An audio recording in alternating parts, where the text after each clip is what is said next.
Sahabat tani dan pencinta tanaman, apa kabarnya hari ini? Kami doakan semoga kita semua dalam keadaan sehat walafiat dan dimudahkan dalam segala urusannya. Saat ini, sedang tren budidaya pertanian organik.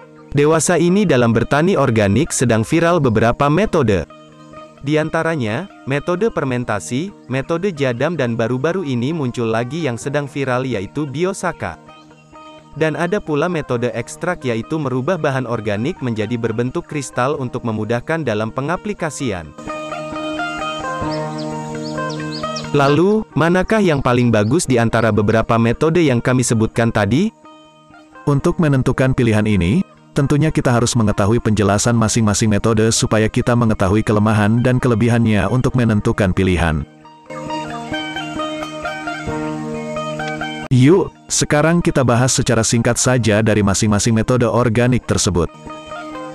Yang pertama kita bahas metode fermentasi. Teknologi pengolahan bahan organik dengan cara fermentasi, peragian, pertama kali dikembangkan di Okinawa, Jepang oleh Profesor Dr. Teruo Higa pada tahun 1980. Teknologi ini dikenal dengan teknologi Effective Microorganisms. Fermentasi merupakan proses penguraian atau perombakan bahan organik yang dilakukan dalam kondisi tertentu oleh mikroorganisme. Kondisi lingkungan yang mendukung proses fermentasi antara lain adalah 1. Derajat keasaman atau pH rendah. 2. Kadar garam dan kandungan gula yang tinggi. 3. Kadar air sedang antara. 4. Kandungan antioksidan dari tanaman rempah dan obat. Serta 5. Adanya mikroorganisme fermentasi. Sedangkan untuk efektif organisme, bisa dari mikroorganisme lokal, MOL, yang kita buat sendiri atau pabrikan contohnya EM4 dan sejenisnya. Untuk tutorial cara membuat MOL, mikroorganisme lokal, sudah banyak videonya di channel ini, silakan klik linknya ada di deskripsi. Efektif mikroorganisme yang diaplikasikan dengan sampah organik kota dapat dikembalikan ke tanah dalam bentuk pupuk organik untuk meningkatkan kualitas tanah. Efektif mikroorganisme bertindak sebagai agen pengendali secara biologis. Dengan cara menghambat efek fitopatogenik mikroorganisme tanah dan memfasilitasi dekomposisi senyawa beracun dalam tanah. Teknologi fermentasi ini dapat digunakan untuk meningkatkan keanekaragaman biologi tanah, meningkatkan kualitas air, mengurangi kontaminasi tanah dan merangsang penyehatan dan pertumbuhan tanaman yang semua itu berarti meningkatkan hasil. Bahan-bahan yang digunakan dalam membuat pupuk organik metode fermentai ini yaitu, segala jenis bahan organik dari tumbuhan atau hewan. Lama fermentasi tergantung tingkat kekerasan bahan, umumnya membutuhkan waktu 2 minggu sampai 1 bulan. Dan bila sudah jadi, rata-rata fermentasi ini tidak mengeluarkan aroma busuk tetapi mengeluarkan aroma masam seperti tape. Selanjutnya sedikit kita bahas tentang metode organik jadam. Jadam adalah metode pertanian yang dikembangkan oleh Yang Sangcho. Jadam adalah kependekan dari Jayonul Damun Saramdul, yang berarti orang yang seperti alam. Secara umum jadam adalah bagaimana bertani dengan meniru alam. Dikutip dari buku kuliah Jadam, Jadam memiliki 4 prinsip, sederhana, mudah, ilmiah, dan efektif, smile. Dengan prinsip ini diharapkan dapat ditiru dan diterapkan dimanapun. Dengan biaya murah, dan menjadikan petani mendapatkan kembali rendahnya kepemilikannya. Dalam menerapkan prinsip smile di atas, berikut ini adalah metode yang diterapkan. Lakukan seperti yang dilakukan alam. Amatilah, berlatihlah, tirulah, lakukanlah. Bagaimana tanah hidup, berproses dan bekerja, bagaimana degradasi tanah yang terjadi. Bagaimana garam terakumulasi dalam tanah, lokasi alam memberikan pupuk. Bagaimana mikroorganisme hadir dan bekerja. Bagaimana mencapai kesuburan optimal. Manusia dan alam adalah satu. Petani dan lahannya adalah satu.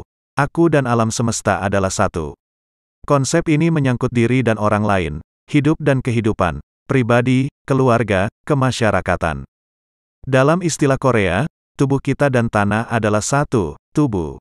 Selaras dengan ungkapan, kamu adalah apa yang kamu makan.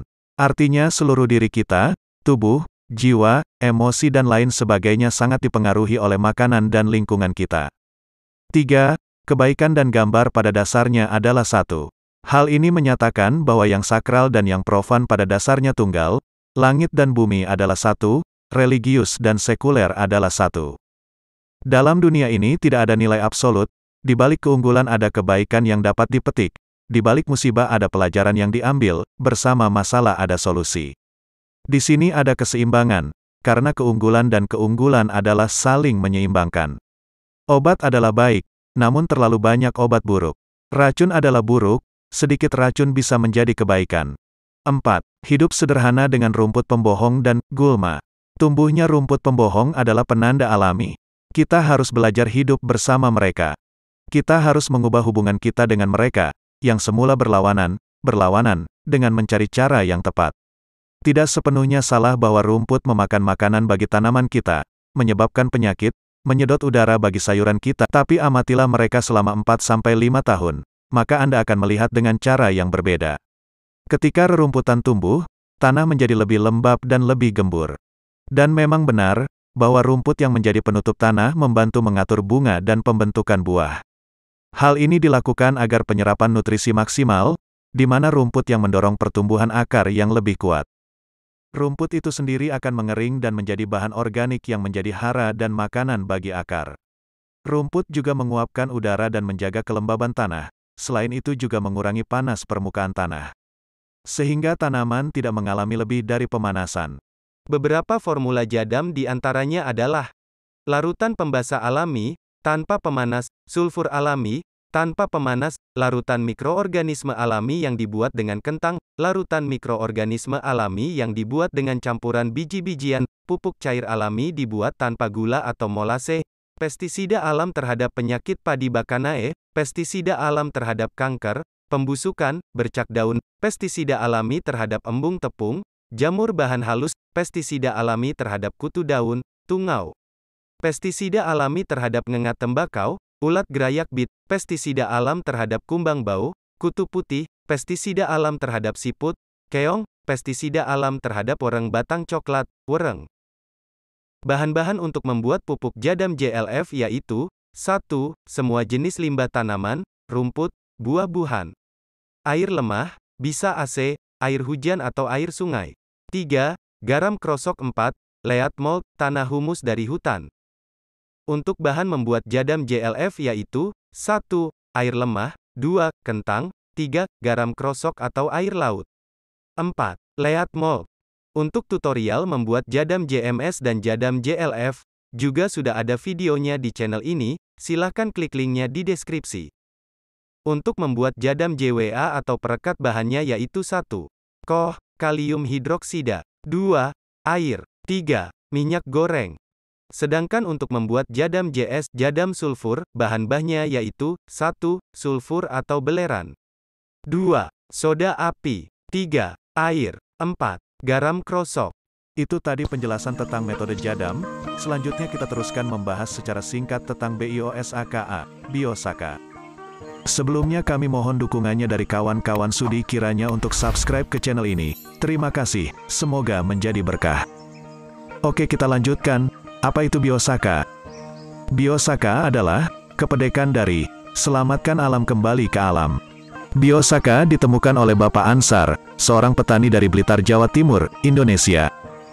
Ramuan Biosaka ini mendapat apresiasi positif dari petani, bahkan mendapat perhatian khusus dari Kementerian Dirjen Tanaman Pangan Indonesia. Karena mampu menghemat pemakaian pupuk 10 hingga 80%, bahkan diklaim ada yang 100% tanpa pupuk. Bahan-bahan untuk membuat Biosaka yaitu semua jenis daun-daunan, termasuk daun rumput dan buah-buahan. Syarat bahan adalah daun dalam keadaan sehat, segar dan terhindar dari hama, penyakit ataupun jamur. Sedangkan syarat pembuatannya yaitu diremas dalam air secara manual, tidak boleh ditumbuk ataupun di blender. Untuk ulasan lengkap tentang Biosaka ada di video sebelumnya. Kawan-kawan bisa klik link di atas atau lihat link di deskripsi. Harus diketahui, setelah dilakukan penelitian oleh para ahli termasuk oleh Profesor Robert Manurung dari ITB, ternyata Biosaka adalah merupakan elisitor. Jadi itu pasti pupuk bukan, hormon bukan. Lalu apa sinyal? Tadi kalau ada di sini tentara ya, saya bilang tanya beliau itu, kalau lagi perang atau itu, ditelepon sama istri, Mas, hati-hati ya. Oh, lebih semangat ya. Padahal nggak makan apa.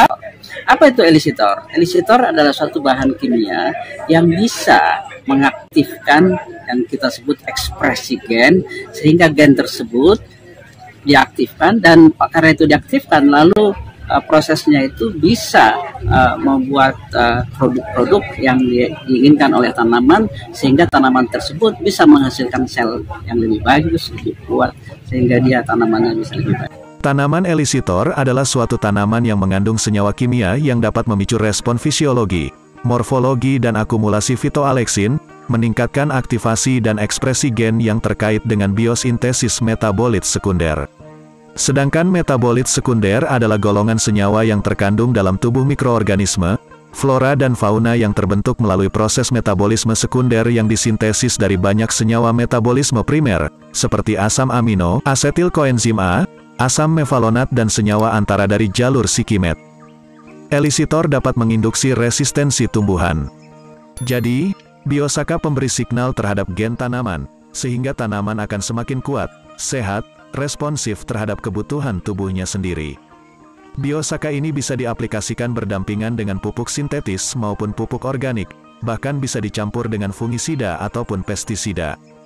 Dari ulasan singkat ini bisa disimpulkan, biosaka bisa diaplikasikan bersama kedua metode organik tadi, yaitu metode jadam dan metode fermentasi. Setelah menyimak ulasan ini tadi, kawan-kawan bisa menyimpulkan sendiri ingin memakai sistem pertanian organik yang memakai metode apa? Yuk, mari kita diskusi di kolom komentar. Demikian video singkat ini, semoga bermanfaat. Mohon dukungannya dengan like dan subscribe. Terima kasih, semoga menjadi keberkahan. Amin. Sampai jumpa di video selanjutnya, tetap semangat hijaukan bumi.